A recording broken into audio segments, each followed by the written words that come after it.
Ok, merci beaucoup. Bonsoir à tous. J'espère que vous allez super bien. Je vous salue dans l'amour de notre Seigneur Sauveur Jésus.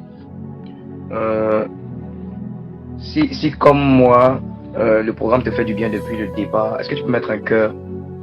Est-ce que tu peux mettre un cœur? Est-ce que tu peux mettre un cœur? Vas-y, mets un cœur, mets un cœur. Ce soir, j'ai la lourde tâche de présenter notre orateur ou d'introduire notre orateur. Voilà, mets un cœur si depuis le départ, le programme te fait beaucoup de bien. Je crois que l'orateur est déjà connecté. Bon, je vérifie rapidement. Mais avant tout propos, je tiens à bénir Dieu pour la vie de tous les hommes de Dieu qui sont connectés. L'homme de Dieu Larry qui nous a bénis hier.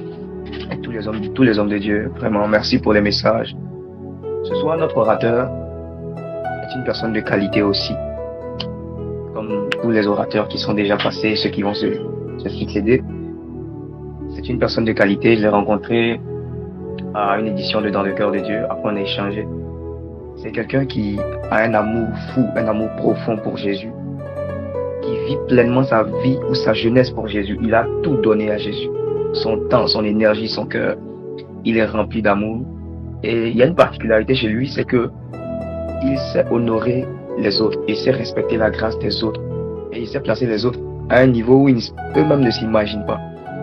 Il est rempli de Jésus, rempli du Saint-Esprit. Chaque fois que je l'ai entendu parler, j'ai été édifié, j'ai été boosté dans ma foi, j'ai été poussé par l'Esprit. Écoutez-moi, c'est un homme de délivrance. Je vous dis une vérité claire et puissante. C'est un homme de délivrance. Dans sa bouche, il y a l'épée de la délivrance. Une parole peut t'apporter une délivrance à laquelle tu ne t'y attendais même pas. Une parole. Il est responsable second de la team engagée pour Christ qui fait un très grand travail de réveil à Korogo et partout en Côte d'Ivoire. Ils organisent des croisades d'évangélisation partout en Côte d'Ivoire. C'est un père spirituel. Il est père spirituel de plusieurs. Il a formé beaucoup de leaders. Et plusieurs leaders le suivent, apprennent auprès de lui. Il est rempli de sagesse. Hier, je lui disais encore, j'apprends de lui parce qu'il m'a montré un niveau de sagesse. Les amis, c'est quelqu'un d'extraordinaire. Et je veux qu'on puisse bénir Dieu pour la vie d'un loin de l'Éternel, d'un serviteur de Dieu qui sert Jésus avec humilité, avec amour, qui sert Jésus dans la vérité. Il n'est pas dans la duplicité, il ne fait pas semblant. Il sert Jésus vraiment avec son cœur. Et quand il t'aime, il t'aime. Moi, je ne l'ai pas encore vu ne pas aimer quelqu'un. Voilà, je ne vais pas dire quand il t'aime pas, mais je ne l'ai pas encore vu ne pas aimer quelqu'un. Quelqu'un qui est rempli d'amour. Alors, est-ce qu'on peut mettre des cœurs? Est-ce qu'on peut acclamer Jésus? Est-ce qu'on peut bénir Jésus pour la vie de son nom? Écoutez-moi, celui qui reçoit un prophète en sa qualité de prophète, reçoit une bénédiction de prophète. Celui qui sait honorer une grâce, cette grâce s'attache à lui. L'onction que tu acclames te réclame. La grâce que tu honores te poursuit et bouleverse ta vie. Une onction que tu n'honores pas, ne peut te bénir. C'est pour ça que je veux que chacun ait le cœur ouvert, les oreilles connectées, l'esprit connecté. Parce que toutes les paroles qui sortiront de la bouche de l'homme de Dieu, j'aimerais laisser la parole à l'homme de Dieu, à loin, Freddy Kona, responsable second de la team engagée pour Christ, homme de réveil, homme du Saint-Esprit. Oh. Bonsoir à tous, j'espère que vous m'entendez bien. Je vérifie d'abord qu'on m'entend, qu'on me reçoit bien. On me reçoit bien, on m'entend bien.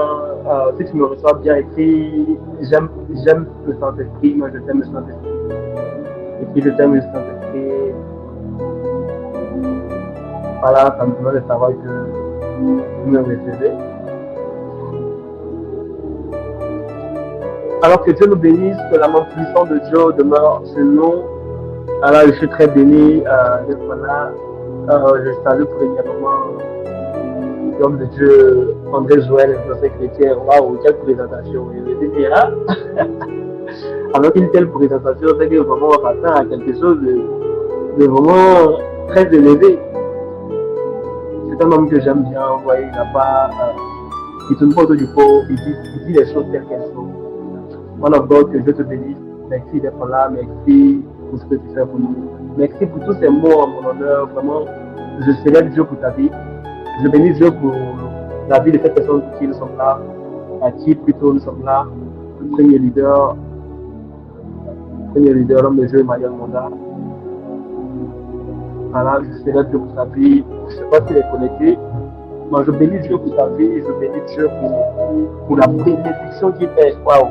Je l'ai reçu récemment à Korobo. Et je vous le dis, les témoignages ne font que bénir. Parce qu'il a été une grande bénédiction pour mon équipe. Et pour moi-même également. L'homme de Dieu soit béni. Alors, je salue également la présence de tous les hommes de Dieu. Voilà, présents. Je sais que l'homme de Dieu, Emmanuel Monda, a fait l'ouverture.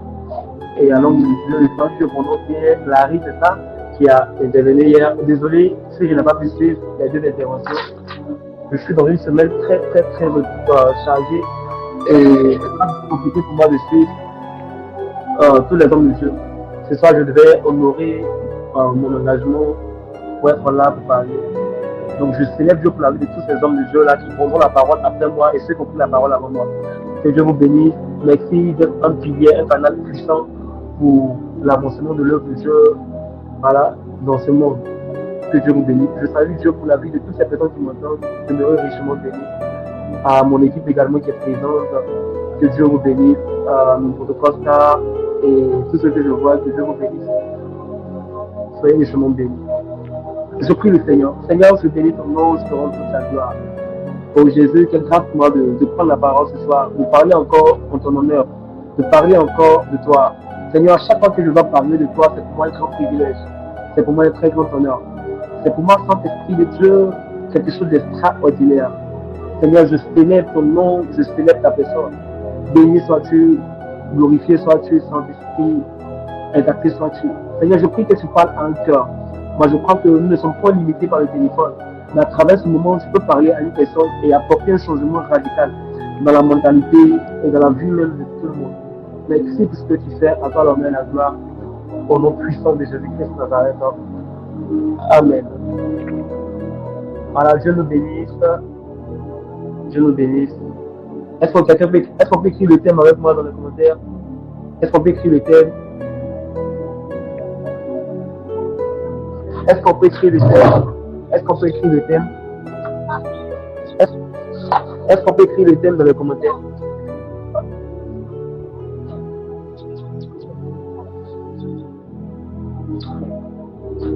Voilà. Quand les fils sont réunis. Waouh. Je me disais, mais qu'est-ce que je vais dire? C'est un thème tellement puissant et je crois que l'homme est vraiment dans la révélation de traiter quel thème. Lisons la parole du Seigneur dans le livre d'Ézéchiel, chapitre 36. Chapitre 37, pardonnez. Verset 1 à 10. Quelqu'un peut nous aider avec... on va afficher le verset également. Moi, il y a déjà ma Bible devant moi. Voilà, pendant qu'on essaie de vérifier le livre, je rappelle, je suis votre frère, je suis Freddy Kono. Et je crois que Dieu nous fera du bien. Je veux que tu restes connecté. Je veux que tu restes disposé. Alors, nous sommes dans le livre d'Ézéchiel, chapitre 37. Le verset premier que je lis. La Bible déclare que la main de l'Éternel fut sur moi. Et l'Éternel me transporta en esprit et me déposa dans le milieu d'une vallée remplie d'ossements. Il me fit passer auprès d'eux tout autour. Et voici, ils étaient fort nombreux. Alors, je veux que tu retiennes bien, ils étaient fort nombreux. À la surface de la vallée et ils étaient complètement secs. Il me dit, fils de l'homme, ces eaux pourront-ils vivre? Je répondis, Seigneur éternel, tu le sais. Verset 4. Il me dit, prophétise ces eaux et dis-leur ossements desséchés. Écoutez la parole de l'Éternel. Ainsi parle le Seigneur, l'Éternel à ses eaux. Voici, je vais faire entrer en vous un esprit et vous vivrez. Je vous donnerai des nerfs. Je ferai croître sur vous de la chair et je vous couvrirai de peau. Je mettrai en vous un esprit, et vous vivrez, et vous sauterez, et vous saurez plutôt que je suis l'Éternel. Verset 7. Je prophétisais selon l'ordre que j'avais reçu, et comme je prophétisais, il y eut un bruit. Waouh, il y eut un bruit. Et voici ceci, un mouvement, et les eaux s'approchaient les uns des autres. Je regardais, et voici, il leur vint des nerfs, la chair crue, et la peau les couvrit par-dessus. Mais il n'y avait point un œil d'esprit. Il me dit, prophétise et parle à l'esprit prophétise, fils de l'homme, et dis à l'esprit, ainsi parle le Seigneur l'Éternel. Esprit, viens des quatre vents, souffle sur ce mort et qu'il revive. Je prophétisais selon l'ordre qu'il m'avait donné. Et l'esprit entra en eux, et il reprit vie, et ils se tinrent sur les pieds. C'était une armée nombreuse, très nombreuse. C'est un passage que la plupart du temps, voilà, nous connaissons à l'église, on a l'habitude d'entendre beaucoup de messages dessus. Mais ce soir, j'aimerais utiliser ce message pour donner une parole de Dieu. Et ce soir, je veux parler en tant qu'un prophète. Voilà. Je veux parler en tant que prophète. Vous savez, quand on est loin, on a la capacité d'entrer dans une peau, ou d'entrer dans un domaine et de pouvoir agir, parce que l'une des capacités de l'onction te donne de faire ce que tu n'arrivais pas à faire. L'onction te donne de pouvoir pratiquer des choses que tu n'arrivais pas à pratiquer. Voilà. Donc, quand les fils sont réunis, ici nous sommes dans le livre de Ézéchiel, et pour ceux qui ne savent pas, le prophète Ézéchiel est un prophète en père. Et voilà que Dieu donne une image des ossements qui étaient desséchés, des ossements qui étaient secs, c'est-à-dire que des personnes qui n'avaient plus de pieds. Et Dieu, dans une conversation avec Ézéchiel, va demander à Ézéchiel de regarder ses ossements et va lui demander, est-ce que tu crois que ces ossements puissent revivre? Ce qui me plaît bien, c'est le verset 7. Il dit, je prophétisais selon l'ordre que j'avais reçu. Et comme je prophétisais, il y avait un bruit. Et voici, il fit un mouvement. Et les eaux s'approchaient les uns des autres. Je vais t'écrire dans les commentaires, les eaux s'approchaient les uns des autres. Les eaux s'approchaient les uns des autres. Vous savez, quand la parole de Dieu dit que les eaux s'approchaient les uns des autres, ce qui veut dire que les eaux n'étaient pas réunies. Ce qui veut dire que les eaux étaient séparées. Ce qui veut dire qu'il y avait un espace, il y avait un écart, il y avait une distance, il y avait quelque chose entre les eaux. Les eaux s'approchaient parce que les eaux n'étaient pas collées. Les eaux étaient dispersées. Les eaux étaient, on va dire, chacun était de son coin. Les eaux n'étaient pas, en synergie. Les eaux étaient à une certaine distance. Les eaux n'étaient pas tellement proches, mais les eaux, il y avait une séparation. Il y avait une distance. Il y avait quelque chose qui les séparait. Les eaux se rapprochaient. Donc ça témoigne du fait que les eaux n'étaient pas assemblées. Vous savez, nous vivons dans une génération où il y a des dons puissants, où il y a des talents variés. Mais l'une des choses que nous vivons dans cette génération, c'est quelque chose que moi j'appelle l'isolement spirituel. L'isolement spirituel. L'isolement spirituel. À l'image de ces eaux qui étaient séparées, desséchées. L'isolement spirituel. Vous savez, aujourd'hui, chacun veut être chacun dans son coin. Chacun veut montrer que c'est lui qui fait ça, c'est lui qui gouverne, c'est lui qui gère. Et les hommes aujourd'hui ne veulent pas se réunir. Les hommes qui portent l'onction refusent de se réunir, refusent d'être ensemble, refusent de s'assembler.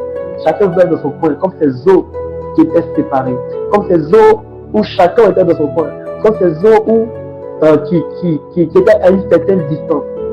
Je veux que tu sais très bien ce qu'ils sont. Nous partons quelque part. Donc, les fils sont appelés, mais très souvent les fils sont divisés. Les dons sont là, c'est une évidence. Mais le corps est absent. L'onction est attendue, mais la structure n'y est pas.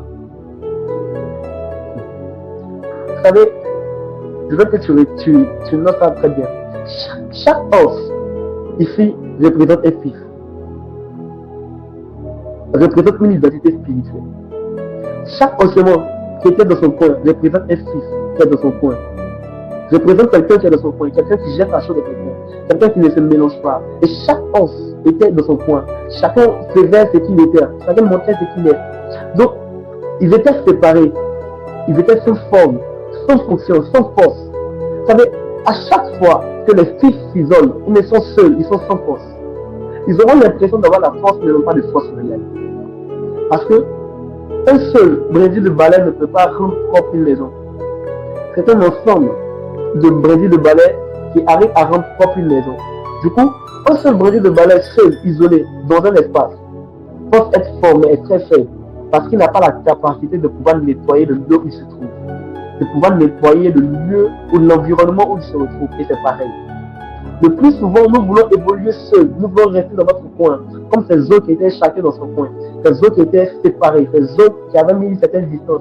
Et chacun veut rester dans son endroit, chacun veut grandir dans son endroit, parce que chacun veut dominer, chacun veut montrer qu'il agit en tant qu'un maître, chacun veut montrer que c'est lui qui a la vision, c'est lui qui commande, c'est lui qui dirige. Donc chacun veut évoluer dans son canevas, en griffe, dans son couloir, comme on a l'habitude de dire, comme ces ossements défichés. Vous savez? Et ces ossements-là, comme je le dis, représentent des fils. Des fils en réalité qui ensemble ont la capacité de créer des choses extraordinaires, mais qui sont séparés. Et qu'est-ce qui se passe? Ces os étaient séparés à l'image des fils de Dieu qui sont séparés. Et il y a une mort là, c'est la mort de la communion, c'est la mort de l'unité. Aujourd'hui, il n'y a plus de communion, on n'arrive plus à communier, on n'arrive plus à se réunir. On n'arrive plus à se réunir. Désolé de le dire, mais il y a tellement d'hypocrisie aujourd'hui dans les choses de Dieu, dans l'œuvre de Dieu, même entre les hommes de Dieu, il y a tellement d'hypocrisie. Tellement. On n'arrive plus à se réunir. Aujourd'hui, tu ne trouves plus quelqu'un qui vient à un programme pour venir chercher Dieu à ton programme. Il faut une invitation spéciale. Il faut une invitation spéciale pour venir à ton programme. Il faut qu'il y ait, on va dire, un courrier. Pas forcément en tant qu'orateur. Parce qu'en tant qu'orateur, c'est normal que tu cites la personne. Mais aujourd'hui, il faut une invitation spéciale, que quelqu'un, un homme de Dieu, se déplace pour venir à ton programme. Donc, il n'y a plus de véritable communion. Il n'y a plus de véritable lien. Il n'y a plus de véritable fraternité. Il n'y a plus de véritable amour. Et vous savez, quand c'est comme ça, vous savez, l'onction de Dieu, la puissance de Dieu n'arrive pas à agir. Tu vas comprendre pourquoi il faut que je dise ça. Vous savez, Dieu a conduit Ézéchiel dans cette vallée. Comme il conduit les prophètes, les hommes de Dieu, aujourd'hui dans l'église. Pourquoi? Parce qu'il y a ce qu'on appelle la désunion. Il n'y a pas de lien, il n'y a pas de union. Vous savez, le monde est plus uni que nous les chrétiens. Le monde est plus structuré que nous les chrétiens. Je dirais même plus. Aujourd'hui, le monde a plus d'amour que nous les chrétiens. Vous verrez deux personnes qui ne se connaissent pas, mais à cause d'un match de football, et moi je l'ai expérimenté, à cause d'un match de football, ils peuvent s'asseoir, papoter, causer, sans toutefois savoir de quelle ethnie il est, sans toutefois savoir de quelle race, sans toutefois savoir de quelle est sa religion. Mais le match de football peut réunir des personnes comme ça. Souvent, tu finis de discuter avec lui, il dit je suis Bassa, je suis Rial. Tu lui dis les Bassa, vous parlez du match qui s'est passé du Classico. Mais au final, tu ne connais même pas son nom. Aujourd'hui, une bière réunit même plus qu'on dit le nom de Jésus. Pourquoi? Parce qu'on en a fait du nom de Jésus une propriété privée. On en a fait du nom de Jésus quelque chose de tellement mystique. On a tellement mystifié la spiritualité. On a tellement mystifié l'onction, le très haut et le très haut. On ne se mélange pas. On se dit qu'on est les aigles. On ne vole pas avec les pigeons. On se dit tu es de quelle église, tu es de quelle communauté. Non, même mon pasteur, mon père spirituel, même mon responsable. Il y a tellement de doctrines, il y a tellement de choses qu'on a mis devant aujourd'hui, à tel enseigne qu'en tant que chrétien, nous, on n'arrive pas à se réunir. Nous, on n'arrive pas à se rassembler. Pourquoi? Parce qu'il faut d'abord savoir quelle est ta doctrine. Il faut d'abord savoir quelle est son éthique. Il faut d'abord savoir avec qui il marche, quel est son père spirituel, quelles sont les pratiques. Je ne dis pas que on dirait c'est tellement mauvais de chercher à comprendre ce qui. Mais une chose que je ne comprends pas, comme un match de football et des bières peuvent rassembler plus que le nom de Jésus. Comment est-ce que la bière peut rassembler plus que le nom de Jésus? Mais c'est bien parce que nous, en tant que chrétiens, on a brisé, on a tué la communion fraternelle. On a tué la capacité de se réunir. On a tué la capacité de se réunir, de venir en aide à l'autre. Aujourd'hui même, on est ceux mêmes qui exposent. On attend que l'autre a fait une faute pour l'exposer, pour le donner, pour le livrer à la vérité populaire. Quand les fils se réunissent. Quand les fils sont réunis. Vous savez, le monde dans lequel nous sommes en train de partir est un monde où on ne verra pas la gloire de Dieu si nous ne sommes pas unis. Vous allez comprendre pourquoi est-ce que je le dis. Vous allez comprendre pourquoi est-ce que je parle avec ces mots. Vous savez, j'ai mal. C'est pourquoi dans cette génération, j'ai un objectif. Dans ce monde, dans cette saison, j'ai un objectif. L'objectif n'est pas d'être devant. L'objectif est de pouvoir rassembler. L'objectif est de pouvoir connecter. C'est de créer une reconnexion. De sorte à ce que, peu importe le ministère que tu as, peu importe la dimension dans laquelle tu opères, on puisse se réunir. Et il y a une seule chose qui nous réunit, c'est la personne de Jésus. Le plus souvent, ce qu'on oublie, c'est que ce qui nous réunit est plus fort que ce qui nous divise. Et ce qui nous réunit, c'est Jésus. Et la Bible déclare qu'il a reçu le nom au-dessus de tous les noms. Et si Jésus a reçu le nom au-dessus de tous les noms, ça veut dire que tu sois catholique et que je sois évangélique. Parce qu'il y a Jésus qui est le nom au-dessus de tous les noms, il y a une connexion qui doit naître. Vous allez comprendre pourquoi est-ce que c'est dans ce carnaval-là que Dieu m'oriente pour parler. Parce que on est devenu tellement hypocrite. Je dis on parce qu'on est tous dedans, on est tous trempés. On est devenu tellement hypocrite. Chacun veut rester dans son couloir. On ne veut pas aider l'autre. On se retrouve comme chacun en train de gérer. On travaille dans le même champ pour le même père spirituel, pour le même père, pour le même boss. Mais chacun veut commander. Chacun veut gouverner. Donc c'est difficile de pouvoir se réunir. C'est difficile de pouvoir se rassembler. C'est difficile. C'est difficile. Et ces ossements-là étaient séparés. Et je vais demander à Ézéchiel, fils de l'homme, est-ce que ces ossements puissent revivre? Ce qui veut dire que à chaque fois que les fils sont séparés, ils pensent faire des exploits, ils pensent être en vie, mais en réalité c'est la mort spirituelle. Nous parlons du réveil, mais le réveil commence lorsqu'on se réunit. Parce que tout réveil qui a eu lieu est lieu suite à un rassemblement. Lorsqu'on étudie l'histoire du réveil, demandez, tout réveil qui a eu lieu est né suite à un rassemblement. Elle est née suite à une communion. Elle est née suite à une fraternité. Et je pose la question au prophète Ézéchiel. Il dit, mais attends, fils de l'homme, est-ce que ces eaux-là pourront-ils revivre? Est-ce qu'ils pourront-ils revivre? Et Dieu se pose la question, est-ce que cette génération chrétienne-là, peut-elle revivre? Peut-elle revivre? Si elle dit revivre, ça veut dire qu'elle n'est pas en vie. Elle n'est plus en vie. Écoutez, lorsque nous sommes séparés, nous ne sommes pas en vie. Lorsque nous sommes déconnectés, nous ne sommes pas en vie. On pense être en vie parce qu'on selon nous, on remplit des salles. On pense être en vie parce que selon nous, on casse les chaînes à des programmes. Parce que selon nous, on manifeste un niveau d'onction élevé. Mais quand tu nous regardes, il pose la question, est-ce que ces enfants-là pourront-ils revivre? En fait, ils nous voient comme des personnes mortes, évoluant chacun dans son coin. Chacun dans son coin, comme ces os qui étaient chacun dans leur coin. Chacun était dans sa position. Chacun avait mis une certaine distance à cause des barrières. Aujourd'hui, on a mis tellement de distance à cause des barrières. Non, comme lui, il ne porte pas ça, comme lui, il ne parle pas comme ça. On ne peut pas être en communion. On peut pas. On a vu tellement de barrières et comme ces ossements déféchés, nous sommes séparés. Chacun de son coin. Chacun de son côté. L'une des plus grandes plaies de l'Église, c'est ça. C'est la désunion. C'est le fait qu'on n'arrive pas à se rassembler. C'est le fait qu'aujourd'hui, une bière rassemble plus que Jésus. Ça me fait tellement mal. C'est le fait qu'aujourd'hui, un match de football rassemble même plus que Jésus. C'est ça. Parce que le gars, il vient trouver une bière. Vous voyez, quand tu vas un peu dans les maquis, les gens, ils viennent, ils se réunissent là. Ils se réunissent à cause de quelques bières. Souvent, ils ne connaissent même pas, ils ne se connaissent pas. Mais ils vont siffler les bières. Ils vont siffler les bières. Regardez même fumeurs de cigarettes, ils sont plus en union que nous. Parce que un fumeur de cigarettes peut demander à quelqu'un, donne-moi 10 minutes. Quelqu'un qui a commencé. Il ne va pas vérifier si ça bouge là. Il ne va pas vérifier si est-ce qu'il s'est brossé ce matin.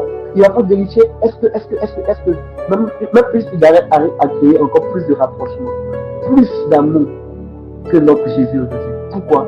Parce qu'on a tellement mystifié, on a tellement mis de barrières. Et ce qui est bizarre, c'est qu'aujourd'hui, nous entrons dans les discours des pères, nous entrons dans les batailles des pères, les fils qui ne se parlent pas, parce que les pères ne se parlent pas. Vous voyez, nous sommes en train de subir, et comme la parole de Dieu dit, vos parents ont mangé des rêves faits, mais ce sont les enfants qui ont eu les dents agacées. Et nous, on prend les pots cassés. Et le comble, on donne aussi cela à la nouvelle génération qui arrive, aux fils qui arrivent, où il y a tellement d'interdictions, il y a tellement de barrières. Église. Je disais ce soir que je venais parler en tant que prophète. Prends-moi ce soir comme le prophète Ézéchiel. Et Dieu me pose la question ce soir, il me dit, Freddy, est-ce que ces ossements-là pourront revivre? Est-ce que cette génération chrétienne-là pourra-t-elle revivre? Parce qu'elle pense vivre, mais ne vit pas. Parce qu'elle pense en réalité avoir de l'impact. Elle pense en réalité, elle fait beaucoup de bruit, mais il y a peu de fruits. Elle fait beaucoup de bruit, mais il y a trop de fruits. Dieu n'est pas impressionné par le bruit. Dieu est impressionné par les fruits. On fait beaucoup de bruit, mais il y a peu de fruits. Peu de fruits. Pourquoi? Parce qu'on est divisé. On est chacun dans son coin. Chacun dans son coin. Chacun dans son coin. Chacun dans son coin. Trop de barrières. Chacun dans son coin et on s'est dit que c'est nous, on a la vraie vérité. Cette personne dit que c'est nous la vraie vérité. Et il y a tellement un combat qu'il y a. Écoutez, il me pose encore cette question.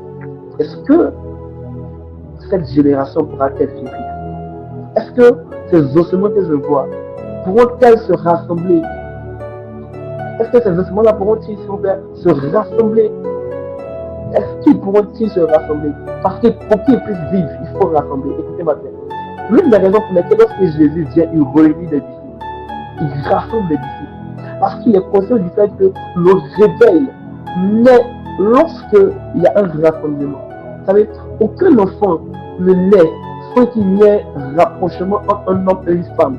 La nature même nous enseigne qu'il y a des choses liées à l'enfantement. Lorsque ces choses-là naissent, il faut un certain nombre de personnes. Il faut un rapprochement. Il faut un rapprochement. Il faut un rapprochement. Il faut un rapprochement. Je veux que tu écrives dans les commentaires, il faut un rapprochement. Il faut un rapprochement. Écris avec moi, il faut un rapprochement.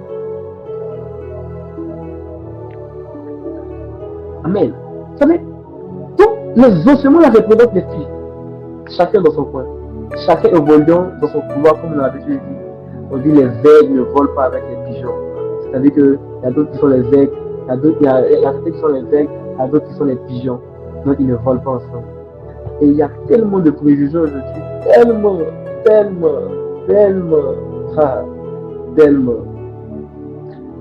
Mais il y a quelque chose qui me plaît bien. Au verset 7. Il dit ceci est un mouvement. Au verset 7. Il dit je prophétisais selon l'ordre que j'avais reçu. Et comme je prophétisais, il y eut un bruit. Et voici, il se fit un mouvement. Et les eaux s'approchaient les uns des autres. Vous savez, avant que la chair ne revienne, les eaux doivent se retrouver. Chaque os s'est approché à son os. En fait, ce n'est pas une simple coexistence, c'est un réajustement qui est divin. Dieu réunit les fils selon la peine, selon l'ordre et selon l'esprit. Tu verras que les os au niveau de la main ne sont pas allés se positionner au niveau du pied. Les os au niveau du pied ne sont pas allés se positionner au niveau de la tête. Il y a eu un rapprochement, il y a eu une connexion. Chaque os s'est connecté à son os. Chaque os s'est connecté à quoi? À son os. Je veux réfléchir très bien, je parle de manière très prophétique. Vous savez, chaque os s'est rapproché de son os. Et Dieu réunit les fils selon la peine, selon l'ordre, selon l'esprit. Moi, je ne crois pas en ces personnes qui marchent seules. Non. Parce qu'il te faut toujours quelqu'un. Tu auras toujours besoin de quelqu'un. Tu auras toujours besoin de quelqu'un. C'est vrai qu'aujourd'hui, comme on le dit, c'est gâté par tous. C'est vrai, on en a vécu beaucoup de situations. Mais personne n'évolue seul. Vous savez, la réussite dans la vie ne dépend pas que de nos dons, de notre capacité, mais dépend de qui est avec nous. Je reprends. La réussite dans la vie ne dépend pas que de nos dons, de notre capacité, mais dépend de qui est avec nous et qui est à côté de nous. Je veux que tu notes ça très bien. Vous savez, c'est pourquoi il y a des gens parfois qui ressemblent à rien.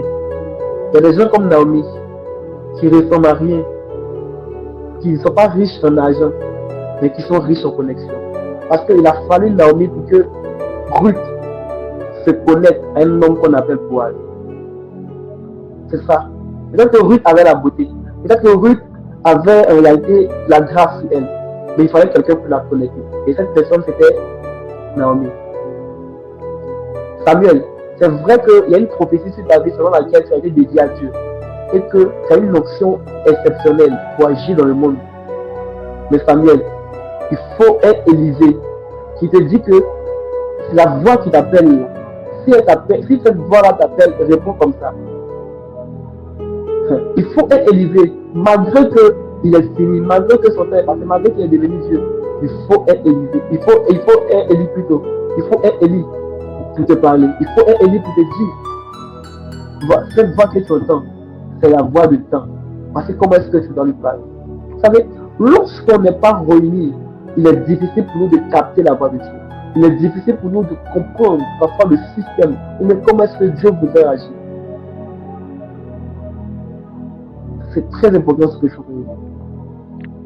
Très très important. Vous savez, donc la connexion vient avant la puissance. Vient avant la puissance. Remarquez bien. Quand on lit ce passage, en fait, ce que Dieu dit à cette génération, c'est que tu attends mon souffle et moi j'attends ta réconciliation. Vous savez, avant que le prophète Ézéchiel le souffle, on va dire 10, il dit, et verset 9 d'abord, il me dit, prophétise, et parle à l'esprit, prophétise, fils de l'homme. Et dit à l'esprit, et qu'il parle du Seigneur l'Éternel. Esprit vient des 4 vents, souffle sur ses morts, et qu'il revive. Avant que le souffle de l'esprit ne vienne, ce que Dieu attend, mais ce qu'on regarde dans ce passage, c'est qu'il y a eu d'abord le rassemblement des eaux. C'est pourquoi, lorsque Christ, lorsque Jésus va s'adresser à ses disciples, il va leur dire, ne partez pas. Il va leur dire, ne partez pas. Attendez quelque chose. Il va dire, attendez quelque chose. Et qu'est-ce qu'ils vont faire? Ils vont se réunir quelque part qu'on appelle la Shiloh. Vous savez pourquoi? Parce qu'avant que ne vienne le souffle, il faut une réconciliation, il faut un rassemblement, il faut une communion, il faut en réalité un lien. Les eaux se sont rassemblées, les eaux se sont réunies, mais il n'y avait pas encore de vie, il n'y avait pas encore de souffle, il n'y avait pas encore de puissance, il n'y avait pas encore d'option, il n'y avait pas encore d'impact. Il fallait qu'ils puissent se réunir avant qu'on ne puisse appeler les souffles des 4 vents. Parfois, nous parlons du réveil, mais nous sommes en train de combattre ce même réveil en étant divisés. Parce que à chaque fois qu'il y a un rassemblement des filles de Dieu, et à chaque fois qu'il y a un rassemblement des filles de Dieu, il y a le souffle de l'esprit qui n'est jamais loin. Il y a le souffle de l'esprit qui apparaît. Et le souffle de l'esprit veut défendre cette génération. Mais il y a un problème qui se pose. Nous sommes en désunion. Nous ne sommes pas réunis. Avant que le souffle vienne, il faut une communion. Ce passage est un passage prophétique de l'histoire qui a eu lieu à la Pentecôte. C'est clair, c'est carrément quelque chose de prophétique. Vous savez pourquoi? Parce que lorsque Jésus est mort, les disciples là, chacun a commencé à répartir de son propre rôle. Mais quand il est ressuscité, ils ont créé ce qu'on appelle un rassemblement. Ils ont créé ce qu'on appelle un rassemblement. Et ici, on voit que les autres se sont d'abord rassemblés suite à la voix prophétique de Ézéchiel. Ma prière ce soir, c'est que suite à ma voix prophétique, que les autres se rassemblent. Que les autres qui représentent les fils de Dieu, de la Côte d'Ivoire se rassemblent, se réunissent, se réconcilient, pour que on puisse vivre le souffle véritable de Dieu. Vous savez, la division rétable le souffle. La séparation bloque la visitation. Je reprends. La division rétable le souffle. La séparation bloque la visitation. La division rétable le souffle. La séparation bloque la visitation. Lisons le film. Il dit, je regardais, et voici, il avait de l'air, la chair crue, et la peau les couvrit par-dessus. Mais il n'y avait pas en eux d'esprit. Ils étaient formés, mais pas encore vivants. Ce qui veut dire que, en tant qu'église nous-mêmes, une église peut être belle, remplie, organisée, mais sans souffle. Une église peut être belle, une organisation d'être remplie, organisée, mais sans souffle. Il dit, il a besoin des nerfs, la chair crue et la peau le couvrit par-dessus. Et il n'avait pas connu le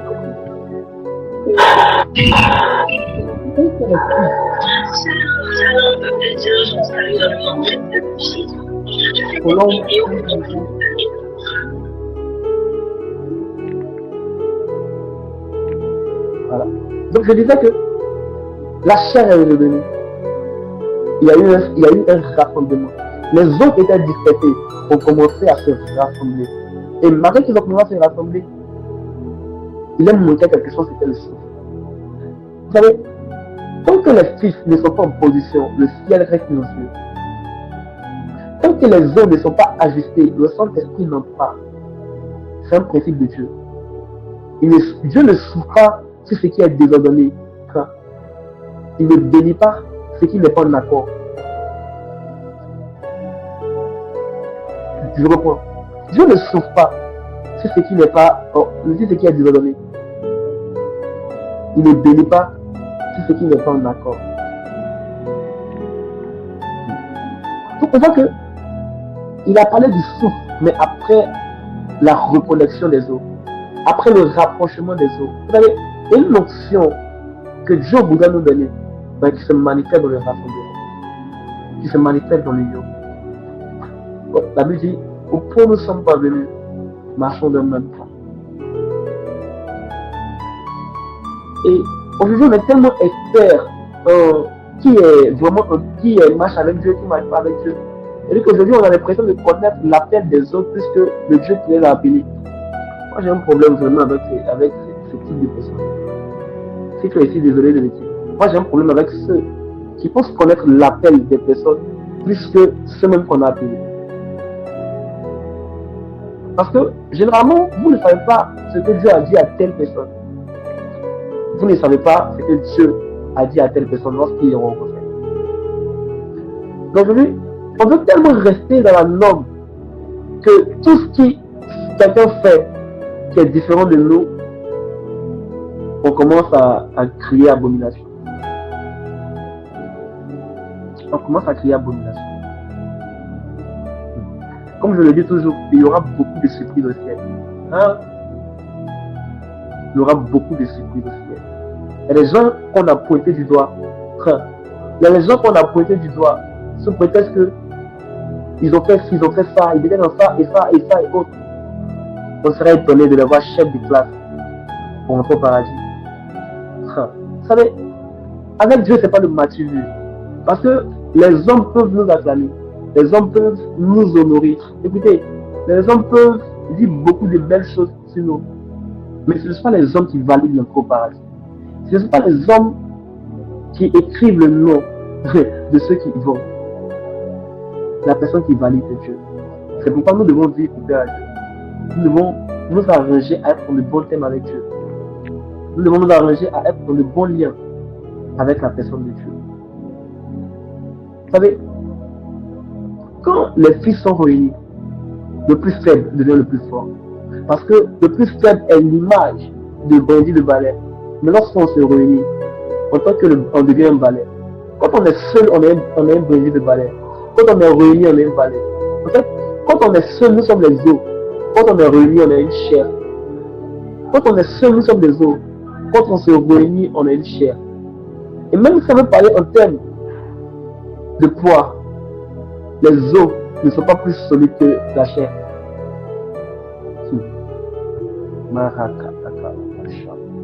Lorsque on est isolé, nous sommes les os. Lorsqu'on se réunit, nous sommes une chair. Nous sommes un corps. Nous sommes un corps. Vous savez, notre poids est un assemblage de plusieurs ossements de notre corps. Donc, lorsqu'on est isolé, on pense avoir du poids. Mais on a du poids en fonction de ce en quoi on nous compare. C'est normal. Un os au niveau de ton pied peut être plus lourd. On va dire quoi? Qu'une feuille qu'on compare dans un couloir. Et généralement, c'est comme ça. On se dit avec une petite gloire. Parce qu'on se compare à des personnes de notre environnement. et on pense qu'on est vraiment arrivé. On pense que non, oh, c'est l'onction, c'est le ministère, c'est ce qu'on fait. Dieu voudrait que nous soyons un même corps. Vous voyez ces eaux, chacun était de son coin. C'est le corps du Christ. Chacun est dans son coin. Aucun soutien. Quand on attaque l'autre, oh, l'autre devient un sujet de conversation. Chacun est dans son coin. Quand c'est l'enseignement qui est là-bas qui a péché, qui est tombé, oh, l'enseignement qui est ici va dire c'est exact, c'est comme ça il est. Il avait toujours dit ça, bon, mais il savait, oh, lui là, celle-là, il fait comme ça, cette vie. Ça devient un message. On commence à dénigrer. Mieux, les publications sur Facebook, WhatsApp, on est en train de viser, on est en train de livrer, on est en train d'exposer la personne. Vous voyez le comportement de l'enseignement qui est à part. Je vais te dire quelque chose, retiens très bien cette part. Jamais la main n'a tapé sur le pied parce que le pied a marché sur une pointe. Jamais la main n'a tapé le pied parce que le pied a marché sur une pointe. Au contraire, dès le temps où le pied marche sur une pointe, la main s'empresse de secourir le pied et de lever la pointe au niveau du pied. Vous savez pourquoi? Parce que bien que la main n'est pas le pied et que le pied n'est pas la main, mais c'est le corps qui souffre. C'est le corps qui souffre. C'est le corps qui souffre. Dès l'instant où le pied marche sur une pointe, la main s'empresse pour l'aider. Cette génération que nous voulons voir en termes d'unis, on peut ne pas avoir la même doctrine. On peut avoir des différences sur certains types de messages. Mais il y a des choses qui ne changeront jamais. Jésus-Christ mort et ressuscité. C'est là notre pride. Parce que les gens ont marqué ce monde de par leur intelligence. Les gens ont marqué ce monde de par leur connaissance. On nous parle de plusieurs personnes qui ont marqué ce monde et qui continuent d'exister. Mais il existe une seule personne qui a défié toutes ces personnes. Parce que ces personnes ont marqué ce monde, mais ils ont eu tous quelque chose en commun, c'est la mort. La mort les a tous emportés. Tous ceux que nous citons aujourd'hui comme des philosophes, des scientifiques, ont tous passé par un chemin qu'on appelle la mort. Ils ont connu ce qu'on appelle la mort, M-O-R-T. Ils ont connu ce qu'on appelle la mort.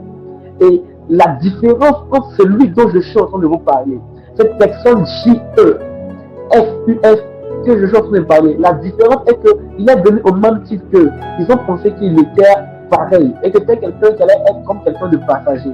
Mais à leur grande surprise, je dis bien à leur grande surprise, ils ont vu qu'il n'est pas resté dans la tombe.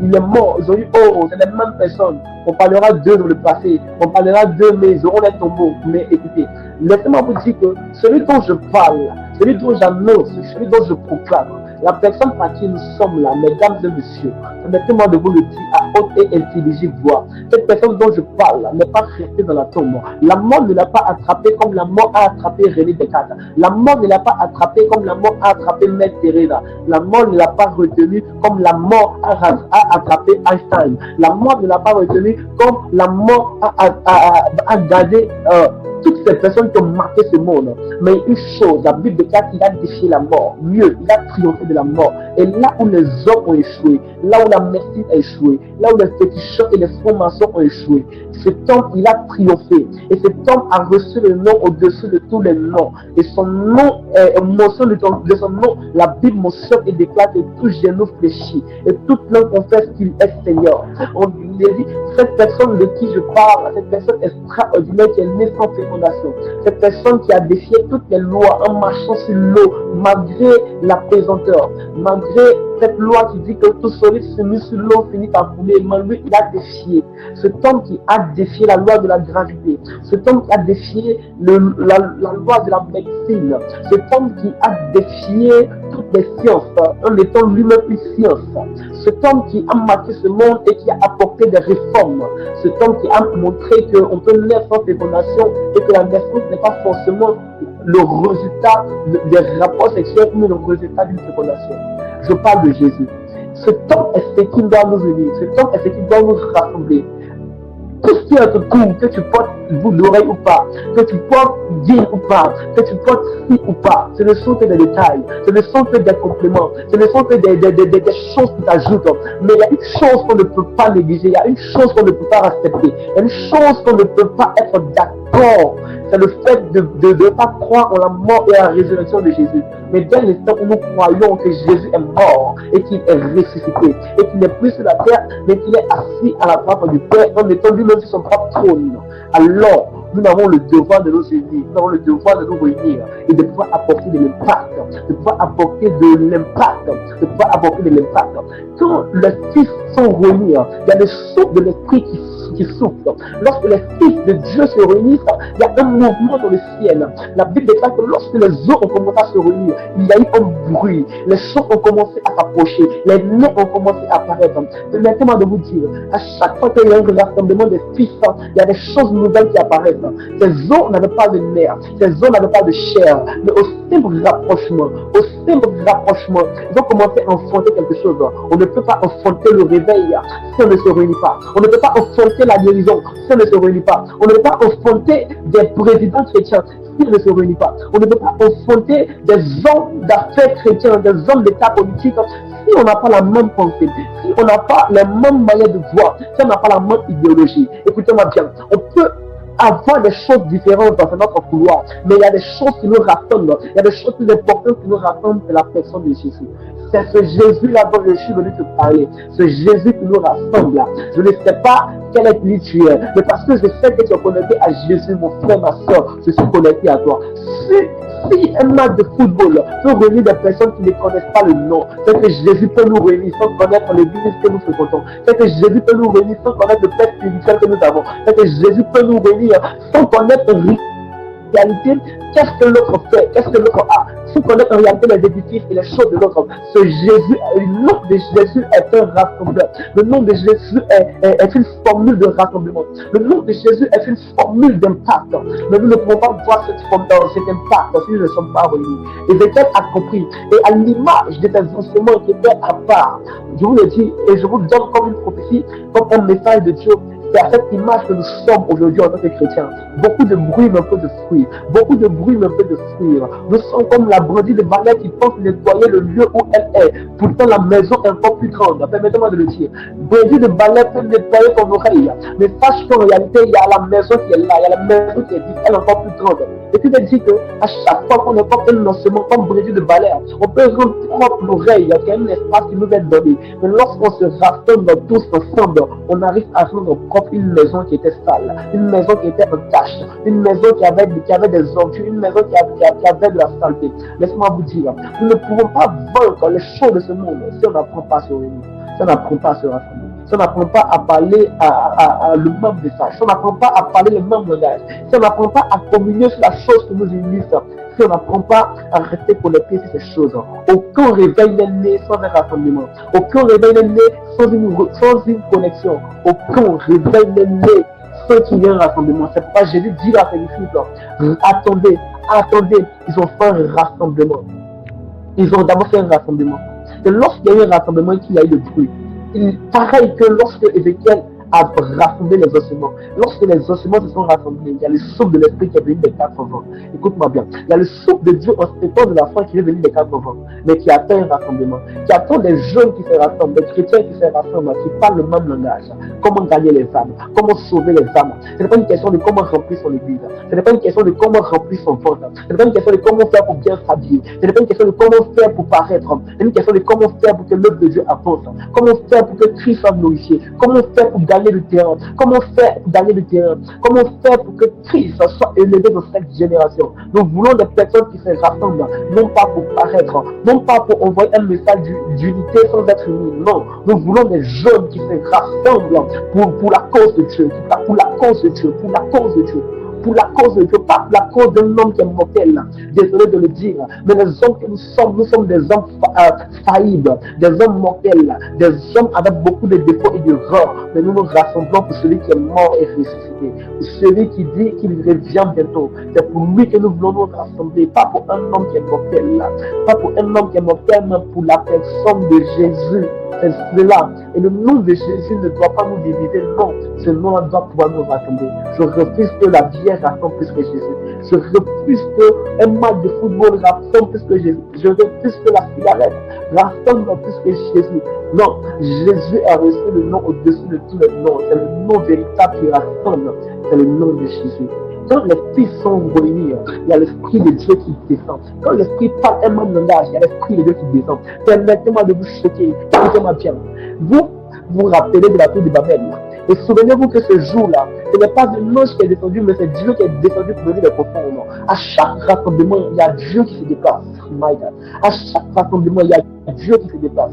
À chaque rassemblement, avec la même voix, avec la même option, avec les mêmes idéologies, avec la même pensée, il y a Dieu qui descend. À chaque rassemblement, je reprends, à chaque rassemblement, avec les mêmes idées, avec les mêmes pensées, il y a Dieu qui descend. Ce n'est pas un ange qui l'envoie, c'est Dieu qui descend lui-même. À la tour de Babel, ils avaient le même langage, ils avaient la même manière de voir les choses, la même manière de parler. Dieu devait descendre pour voir, parce que là où Dieu voit les personnes qui parlent le même langage, Dieu descend toujours. Et je voudrais que cette génération, je voudrais que nous les chrétiens, on puisse se rassembler.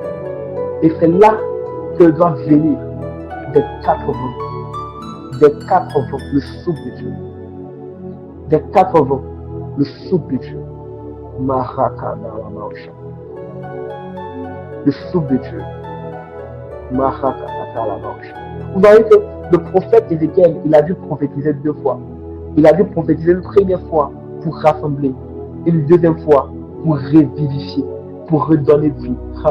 Vous savez, il n'y aura pas de réveil sans réparation. Il n'y aura pas de souffle sans structure. Il n'y aura pas d'armée sans unité. Vous savez, et il n'y aura pas de réveil sans réparation. Il n'y aura pas de souffle de l'esprit sans structure. Parce que peut-être qu'il y avait plus de structure, les ossements étaient chacun dans son coin. Mais lorsqu'ils ont commencé à être structurés, lorsqu'ils ont commencé à se réunir, quelque chose qui a passé. Il y a quelque chose qui a commencé à se passer. Vous savez, la vraie résurrection, ce n'est pas quand les os se lèvent, c'est quand ils marchent ensemble. Je reprends. La vraie résurrection, ce n'est pas quand les os se lèvent, c'est quand ils marchent ensemble. On peut se réunir sans vraiment être ensemble. Et c'est ce qu'on voit beaucoup aujourd'hui. On se réunit, mais c'est rempli de beaucoup d'hypocrisie. Donc nous, les hommes de Dieu, on ne parle pas. Très vite, nous sommes tellement hypocrites, tellement hypocrites, tellement. Trop d'hypocrisie. Désolé, mais moi je dis toujours ce que je vois. Tellement d'hypocrisie. Vous savez, quand les fils sont réunis, le vent souffle avec précision. Le corps se lève avec puissance. Le ciel répond avec gloire. Vous savez, Dieu ne va pas souffler sur nos individualités. Non. Mais c'est sur notre unité que Dieu va souffler. C'est sur notre unité que Dieu va souffler. Ce n'est pas dans notre individualité. Jésus est mort pour nous rassembler, pas pour nous diviser. Vous savez, le Saint-Esprit de Dieu ne cherche pas, c'est pas un lieu, il cherche un lieu. Il cherche des personnes qui ont un lien. Un lien. Ce texte d'Ézéchiel est une masterclass. Waouh, c'est une masterclass et elle parle tellement à notre génération. Nous sommes des os, les gars. Nous sommes des os. Chacun représente les os, chacun dans son coin. Mais pour former un seul corps qui peut commencer à revivre et avoir de l'impact, il faudrait que les os puissent se rapprocher. En fait, les gens pensent que se rapprocher, c'est pas forcément la même chose. Non.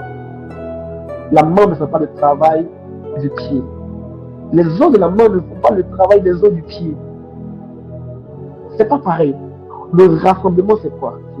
Parce que les gens pensent que l'unité, c'est... Vous savez, Dieu veut agir dans notre diversité, mais il voudrait une symphonie. Il voudrait une communion de cœur pour agir. Parce que quand on parle de l'unité, les gens pensent que non, quand on dit l'unité, c'est que nous tous on va porter les mêmes habits. Non, c'est pas ça l'unité. Je suis très bien passé parce que j'aime beaucoup parler de ce domaine.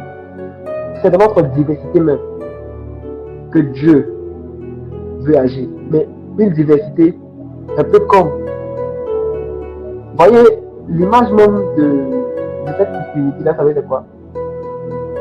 C'est la robe multicolore de Joseph. Plusieurs couleurs, mais une seule personne porte cette robe. plusieurs couleurs sur la robe. Mais un seul porteur, c'est Joseph. C'est ça. On peut avoir plusieurs couleurs sur notre ministère. C'est notre appel, c'est notre particularité. Mais une seule personne doit nous porter. C'est Jésus. C'est Jésus. C'est Jésus. Je veux que tu comprennes dans ton esprit que quand on se rassemble pour les choses de Dieu, c'est extraordinaire. Quand les chrétiens arrivent à parler Dieu avec la même voix, c'est extraordinaire. Il y a l'Esprit de Dieu en même temps qui est communiqué. À chaque fois. À chaque fois. Non. Retenez bien. L'unité, ce n'est pas faire les mêmes choses. C'est pas ça l'unité. L'unité, c'est la diversité. Mais en étant connectés de cœur. En soutenant l'autre. En prenant l'autre. Le bonheur de l'autre à ton bonheur. Le malheur de l'autre à ton malheur. C'est ça. Avoir mal lorsque l'autre est touché. Vous savez, quand tu vois l'autre, aujourd'hui c'est lui qui est exposé là. C'est un message que Dieu t'envoie. C'est un message. Si on a dit que quand Dieu bénit le voisin, c'est qu'il est dans le voisinage. Parce que quand ton voisin aussi tombe, c'est que le diable est aussi dans le voisinage. Vous pensez que c'est le Dieu seulement qui est dans le voisinage? Non, quand Dieu bénit le voisin, je sais qu'il est dans la cour, il est dans le voisinage. Quand ton voisin est en train d'être exposé, sache que tu es aussi dans le collimateur. Il est aussi là, le diable est aussi dans le voisinage. Il est aussi dans l'environnement. C'est pas que Dieu est, il est diable aussi là. Apprenons-nous à nous défendre. Le linge sale là, ça se lave en famille. Dehors, on se défend. Entre nous, on se corrige. C'est ça. On veut une église qui apprend à défendre. Mais toi, le jour qui a défendu quelqu'un sur les réseaux sociaux, c'est quand c'était ton père spirituel. C'est quand c'était quelqu'un que tu connaissais directement. Au contraire, tu as participé à ceux qui ont fait défendre les autres hommes de Dieu qui sont tombés. Tu as participé à ceux qui ont attaqué les églises parce que ce n'était pas ton église. C'est pas ça l'union. Je répète, c'est pas ça l'union. Ce n'est pas ça l'union. Quand les esprits sont réunis. Ça veut dire, c'est un thème où je pouvais aller tellement dans plusieurs sens. Il y a tellement plusieurs sens. Mais il y a un sens qui a sonné beaucoup plus dans mon esprit, c'est de parler réellement du thème réuni. L'union. L'union. Nous devons comprendre les gars. On peut ne pas être d'accord sur tous les points, mais on n'est pas unis. Nous sommes le corps. Nous sommes les membres d'un même corps. Nous sommes les membres d'un même corps. Mais je disais tout à l'heure, quand le pied marche sur la pointe là, c'est la main qui court pour l'aider, pour retirer la pointe. C'est ce que nous voulons voir. C'est ce que nous voulons voir. C'est ce que nous voulons voir.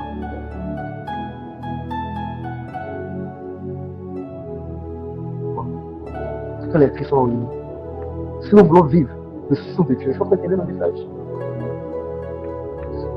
Si nous voulons vivre le souffle de Dieu, si nous voulons vivre notre réveil dont nous parlons, nous devons apprendre à nous réunir d'un même corps. Vous savez, je disais une fois que nous vivons dans un monde où les divisions, les malentendus et les conflits détruisent souvent ce qui nous unit.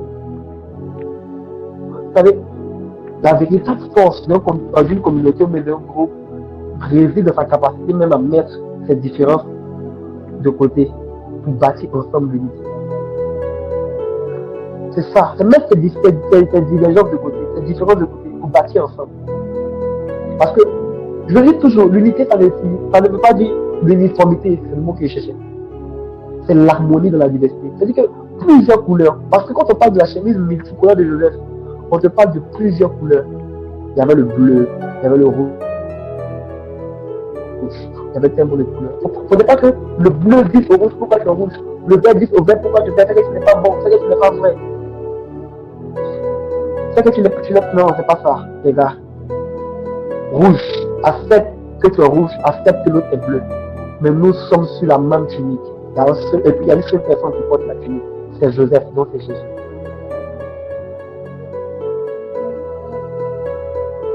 Bon, c'est important. C'est ça, nous voulons être unis. Donc je peux dire que ça peut arriver, ça va arriver toujours. Il y aura des malentendus, toujours, mais retenez que la paix ne se trouve pas en imposant ses idées. Parce que la Bible dit que aussi longtemps que cela dépend de nous, serons avec tout le monde.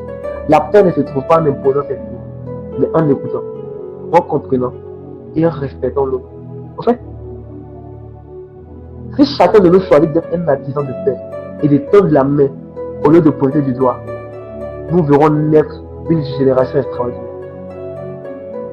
où le respect et l'amour triomphent des divisions. Les gars, je veux que ce message sorte de notre esprit comme le prophète Ézéchiel devant les flémissements. C'est très important.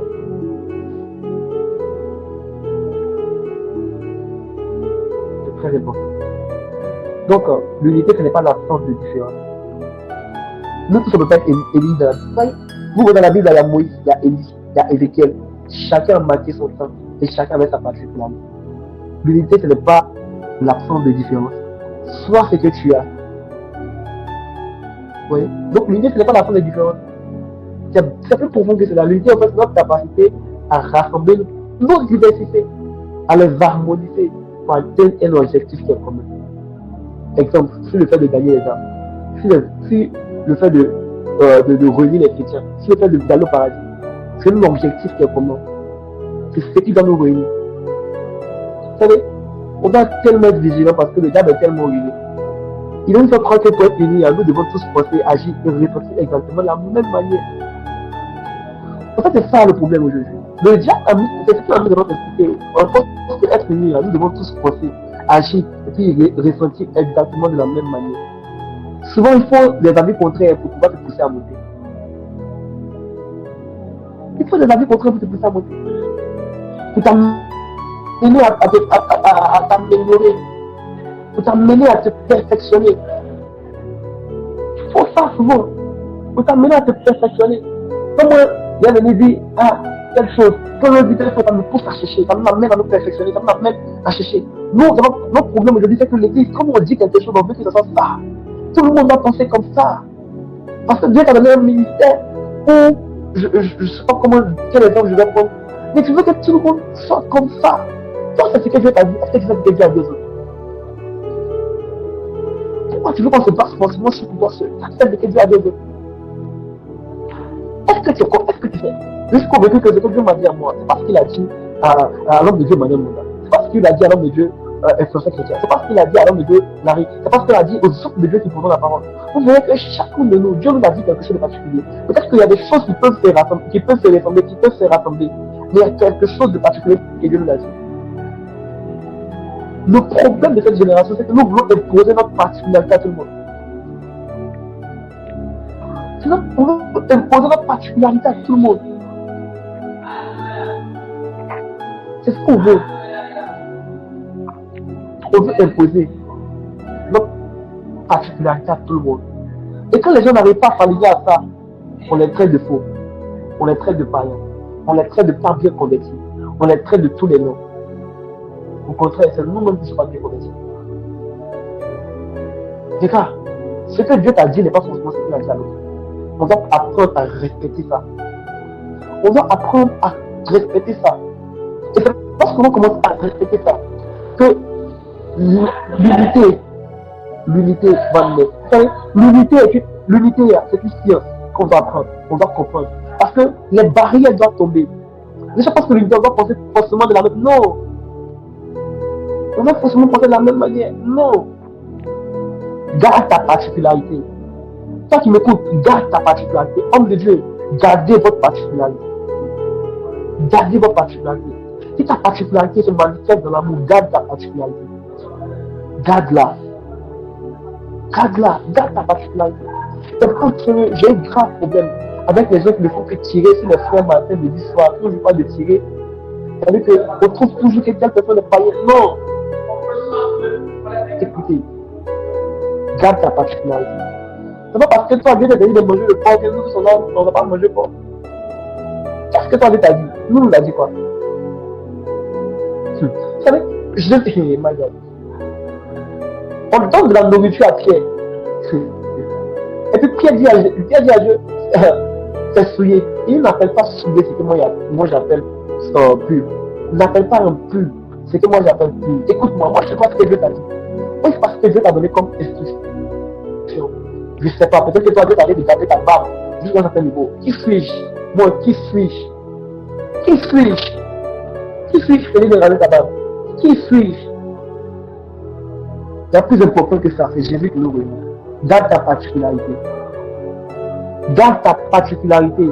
Ne te laisse pas séduire parce que nous parlons d'union, parce que nous parlons d'uniformité, parce que nous parlons d'unité. Ne te laisse pas séduire pour garder ta particularité. Garde ta particularité. Même quand le corps humain se réunit, le pied n'est pas le bras, les yeux ne sont pas les genoux, la poitrine n'est pas le dos. Garde ta particularité. Garde ta particularité. Garde ta couleur. Nous sommes la robe multicolore de Joseph. Garde ta particularité. Garde ta particularité. Garde ce que Dieu t'a dit. J'inspire encore homme de Dieu. Garde ta particularité. Même si pour cela, les gens vont te pointer du doigt, si tu as vraiment entendu Dieu, garde ta particularité. Même si Dieu t'a dit, il faut te promener en Côte d'Ivoire pour vite passer dans la vie, si tu as vraiment entendu Dieu, garde ta particularité. C'est vrai qu'on parle d'union, mais garde ta particularité. L'unité, ce n'est pas se dégrader. L'unité, ce n'est pas fuir sa particularité. L'unité, c'est être le bras, mais être connecté aussi à l'épaule, être connecté au pied pour former le corps. C'est ça la partie, c'est ça l'union. Sinon, l'union, ce n'est pas tous devenir les yeux. L'union, ce n'est pas tous devenir la bouche. L'union, ce n'est pas tous devenir en réalité les pieds. Si tout le monde est les pieds, quels sont ceux qui seront la main? Si tout le monde est les yeux, quels sont ceux qui seront la bouche? Aujourd'hui, tout le monde veut voir. Tout le monde veut forcément agir comme les autres. Qu'est-ce que toi, Dieu t'a dit? Le problème, c'est qu'on paye le prix dans certaines choses sans toutefois les voir, parce que ce n'est pas là-bas que Dieu voudrait que nous soyons. Ça, c'est la main, tu veux forcément devenir le pied. Donc, tu veux qu'on n'a qu'à marcher sur le pied, on n'a qu'à se renverser pour marcher sur le pied. Il y a des prix pour lesquels on paye qu'on ne voit pas. C'est parce qu'on n'apprend pas à demander, à discerner les choses de Dieu. On n'apprend pas à voir ce que Dieu voudrait qu'on puisse associer à ça. C'est ça. Nous parlons d'union, nous regardons notre particularité. Oui, il y a une chose, et je le dis beaucoup, quand je le dis le plus souvent, on pense que c'est de l'arrogance, c'est pas de l'arrogance. Écoute-moi bien, moi je ne me laisse pas séduire parce que les autres ont de plus que moi. Je ne me laisse pas séduire parce que les autres ont de plus que moi. Je dis, tu peux avoir une option brutale, peut-être que tu peux être le plus grand voyant, tu peux être le plus grand, quelqu'un qui prêche, tu peux être tout ce que tu veux, mais il y a une chose, parce que si je suis là, il y a une particularité de moi que tu vas retenir. Il y a quelque chose de moi que tu vas retenir. C'est ma particularité, c'est ce que je suis. Tu vas retenir ça. Écoute, on peut être nombreux à passer. On peut être nombreux et tu peux retenir, tu peux dire qu'il a tué, tu peux dire qu'il a fait ça, mais je sais une chose. Lorsque moi je passerai, même si la trace n'est pas plus grande que l'autre, mais je laisserai quand même une trace, parce que ce n'est pas ma particularité. Jeune homme, jeune fille, jeune garçon, je ne sais pas ce que je t'ai dit. Quelle est ta particularité? Ne suis pas ta particularité à cause de l'union. L'unité, ce n'est pas fuir sa particularité. L'unité, ce n'est pas fuir sa couleur. L'unité, ce n'est pas fuir sa mission. L'unité, c'est accepter sa mission et accepter celle des autres. C'est accepter sa mission, c'est accepter celle des autres. Wow, maintenant avancé. C'est accepter sa mission, c'est accepter celle des autres. C'est très important de dire ce qu'on vous dit. C'est très important. Quand vous regardez le corps humain, chaque membre est différent. Chacun a sa place. Chacun joue un rôle essentiel. Imaginons quand tout le monde est la main, on fait comment? Ou tout le monde est le pied, on fait comment? Tout le monde est prophète, on fait comment? Si tout le monde est pasteur, on fait comment? Tout le monde est évangéliste, on fait comment? Non. L'unité, c'est accepter sa particularité. Et quand toi, ta particularité là, c'est un vol de toffee. C'est ta particularité, c'est là-bas qui va te donner, c'est là-bas qui va te donner. Peut-être que ta particularité là, c'est un vol, je ne sais pas, c'est ta particularité, c'est là-bas qui va te donner. Nous tous on ne peut pas être pasteur, nous tous on ne peut pas être évangéliste, nous tous on ne peut pas être docteur, nous tous on ne peut pas être ceci. On a une particularité, c'est quoi ta particularité? Nous tous on marche, et chacun sa démarche. Vous savez, la marche elle est générale, la démarche elle est particulière. On a tous un appel, ça c'est la marche, mais chacun a sa démarche, c'est notre particularité. On n'a pas tous la même démarche. C'est ça ta particularité. La marche elle est générale, nous tous on marche. Ça, c'est les choses en général. Mais chacun a sa démarche. C'est ça la particularité. On se réunit, oui, mais on n'oublie pas notre particularité. Qui a tu te réunis aux autres disciples, mais ne garde pas ta particularité. Ne garde pas ta particularité. Ne garde pas. On se réunit, oui, mais chacun sa particularité. Homme de Dieu, garde ta particularité. Moi, je ne sais pas ce que Dieu t'a dit. Moi, je ne sais pas ce que Dieu t'a dit. Justement, là, parfois, on veut se croire plus sage que Dieu, mais plus intime que Dieu. C'est-à-dire qu'on a tellement proche de Dieu qu'on sait tellement ce que Dieu dit aux autres. Attention, homme de Dieu. Moi, je ne sais pas ce que Dieu t'a dit. Garde ta particularité. C'est toi, on se réunit.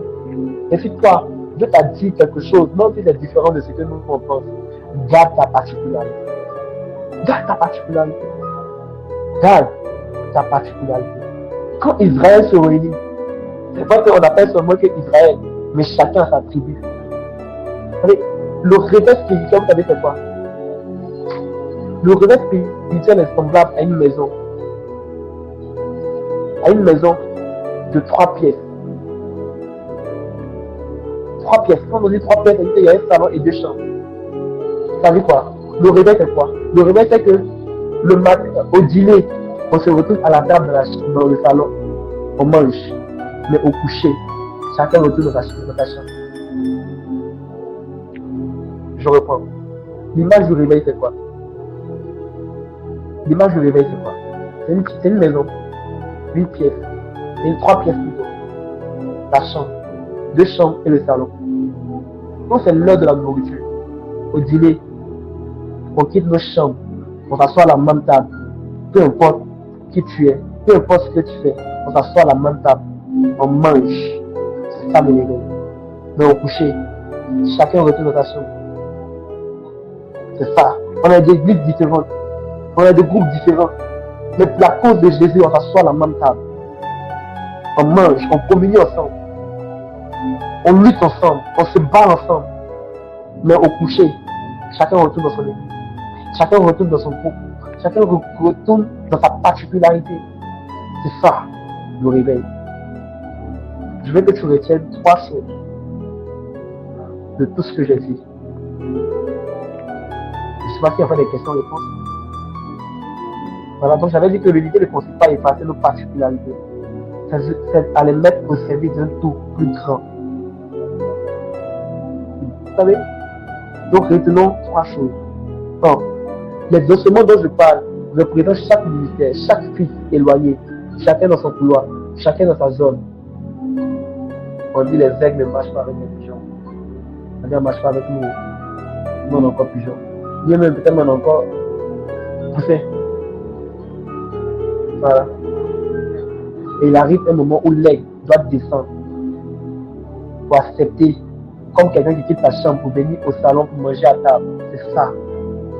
Comme on mange à table, grand frère, petit frère, papa, maman, nous mangeons tous à table. C'est-à-dire que peu importe le rang, peu importe la situation matrimoniale, peu importe le statut, peu importe le domaine, peu importe le niveau de militaire, peu importe, on s'assoit à la même table. On mange dans le respect, on mange dans la sagesse, on mange dans l'honneur à l'autre, on mange. Manger ici pour moi, Christ a dit, je suis à la porte de ton cœur, je frappe. Si tu m'entends, ouvre, j'entrerai et je souperai avec toi. Le désir de Dieu, lorsqu'on accepte Jésus, de nous faire asseoir à une table. Pour ceux qui ne savaient pas, il dit, si tu m'entends, ouvre, j'entrerai et je souperai avec toi. Il veut dire que je m'assois à la même table, peu importe mon niveau, peu importe qui je suis, je m'assois à la même table. Lorsque tu acceptes Jésus, Dieu te fait asseoir à la même table. Dieu te fait asseoir à notre table. C'est pas dire que tu es chrétien, tu fais partie de la famille. Tu assois à la même table, peu importe ton niveau, peu importe ton nom, tu es assis à la même table. Mais chacun a sa chambre. Chacun a sa particularité. La chambre des papas n'est pas pareille aux chambres des enfants. Chacun a sa particularité. Donc les ossements représentent les fils de Dieu. Chacun dans son coin. Et on doit pouvoir se réunir pour que vienne le souffle des 4 enfants. Et pour que la gloire de Dieu soit efficace, soit palpable.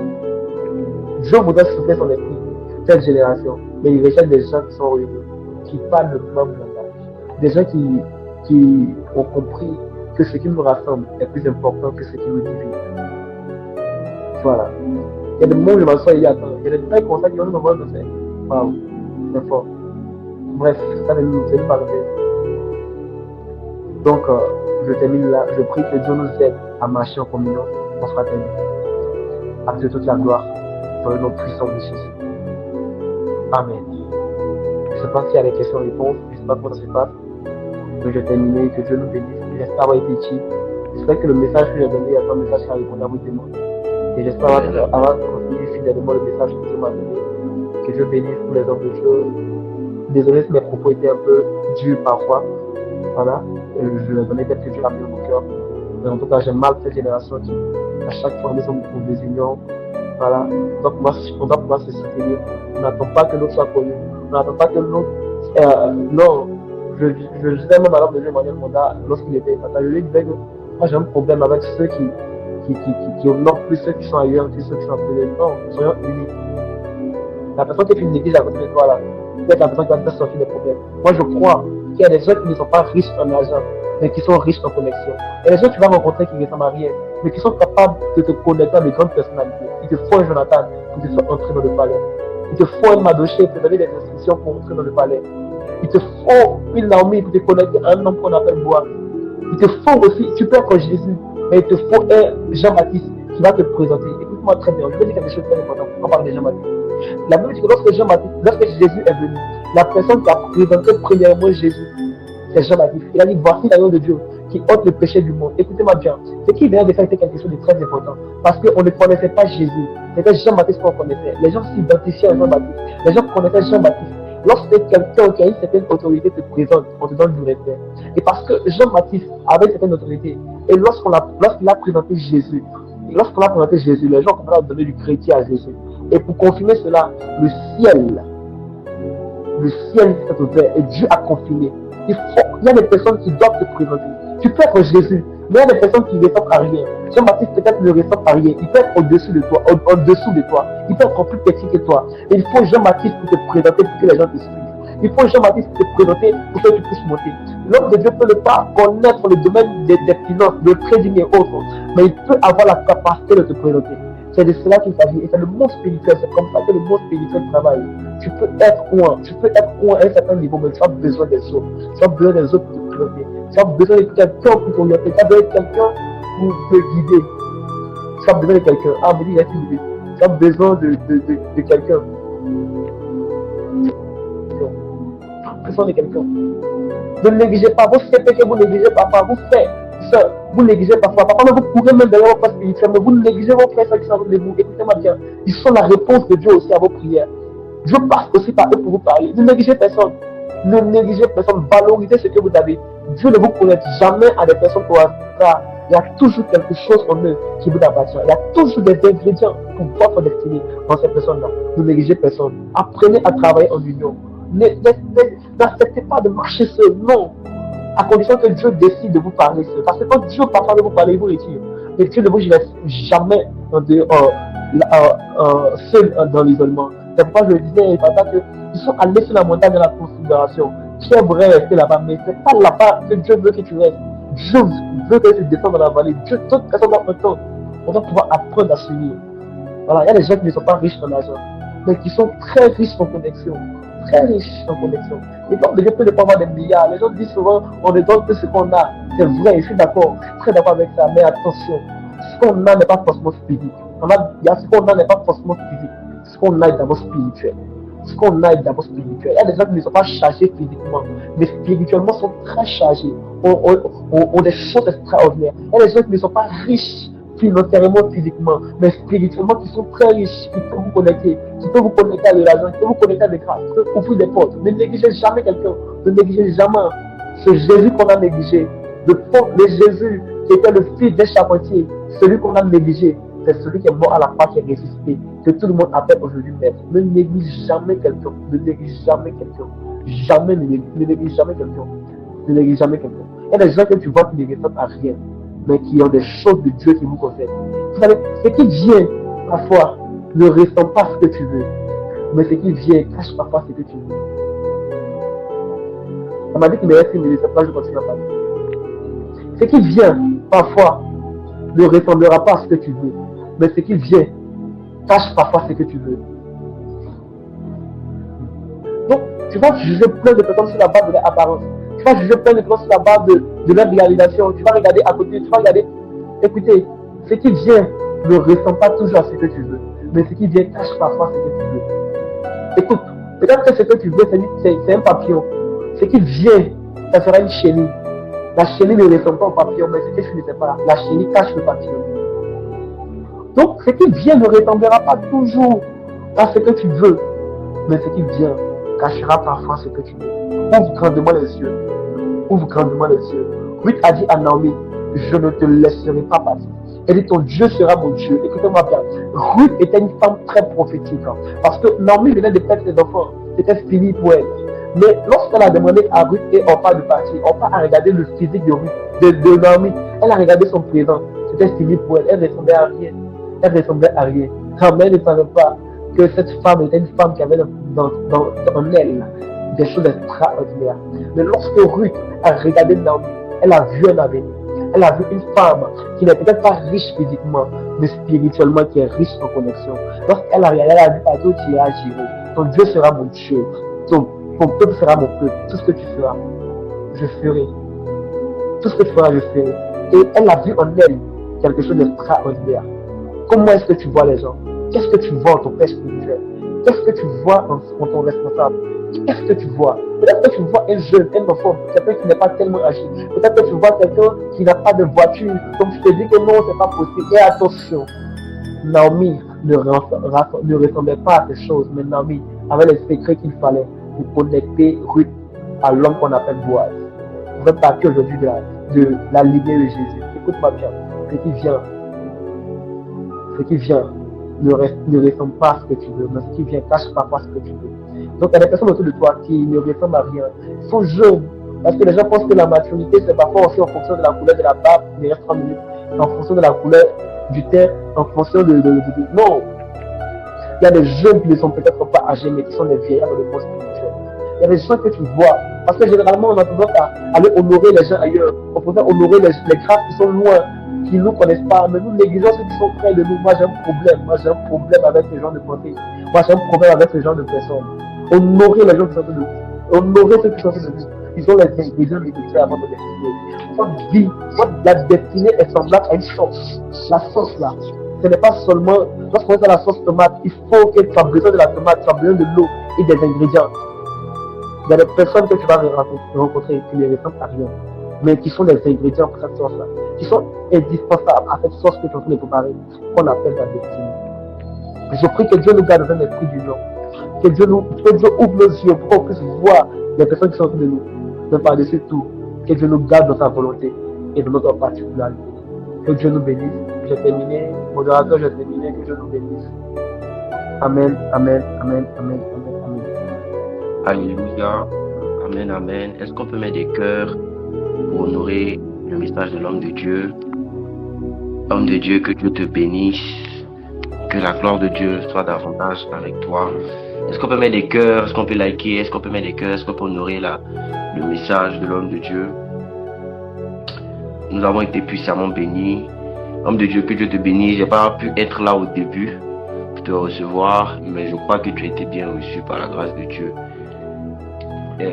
Nous avons fortement été bénis. Moi, j'ai retenu des choses. J'aimerais dire que c'est important que vous puissiez noter, au-delà des vidéos qu'on va vous donner et des différents messages. C'est vraiment important que vous notiez pour après vous-même lire. Il y a beaucoup de vérités qui ont été dites dans ce message. En 1h30, l'homme de Dieu a vraiment dit beaucoup de choses, beaucoup de vérités. Et c'est vraiment important que vous puissiez noter afin de pouvoir, après les lire, pour pouvoir vraiment assimiler le message que vous recevez durant tous ces 2 semaines qui vont découler. Moi, personnellement, j'ai été béni, j'ai compris plusieurs choses.